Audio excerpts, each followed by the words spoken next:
О главном. Накануне временно исполняющий обязанности главы республики Егор Борисов и генеральный директор РАО «Энергосистемы Востока» подписали соглашение о взаимодействии по развитию энергетики Якутии и обеспечению надежного энергоснабжения потребителей до 2025 года. С подробностями Афанасий Николаев.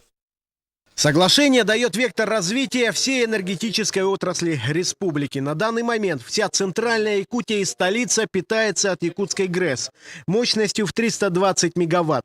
Причем нагрузка растет с каждым годом, и развитие энергетики – это вопрос будущего республики.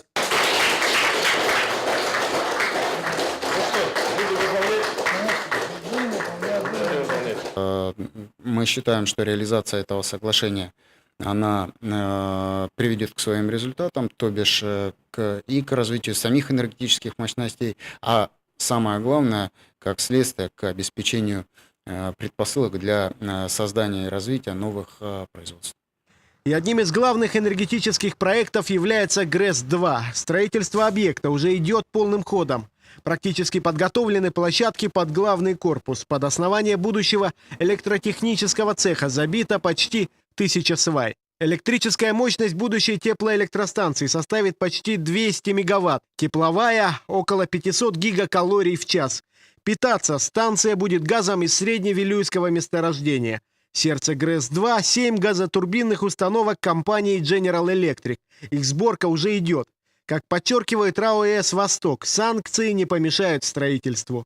Мы сегодня меняем логистику поставки газовых машин. Если по договору наши коллеги должны были поставить их сюда на площадку в сентябре следующего года, и машины находились у них под контролем в этом направлении.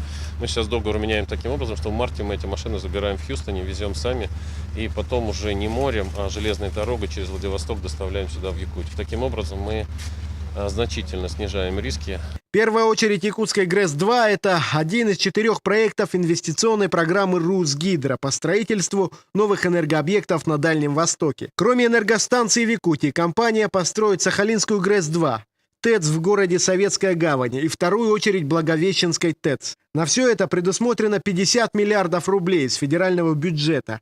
Учитывая колоссальные объемы финансирования, был разработан собственный механизм контроля расходования средств. Сегодня Русгидро заключен договор о банковском сопровождении со Сбербанком. Все открыты банковские, отдельные, обособленные банковские счета. И все денежные средства в 4 уровнях кооперации расходуются только с разрешения Сбербанка, предварительно согласование инженерной компании. Ну, естественно, проходит 4-ступенчатый контроль. Кроме электростанций, в соглашении, подписанном сегодня, затронуты и другие сферы развития энергетической инфраструктуры республики. Это и развитие электросетей, возобновляемых источников энергии, и реконструкция электростанций на местах. И самое главное – обеспечение финансирования развития энергетики Якутии. Я надеюсь, что мы дальше совместными усилиями продолжим эту работу. И те тарифы, которые сегодня необходимы нашим и инвесторам, и те проекты, которые реализовать, мы найдем решение. Хотя реально видим, что эти вопросы могут решиться только через бюджет.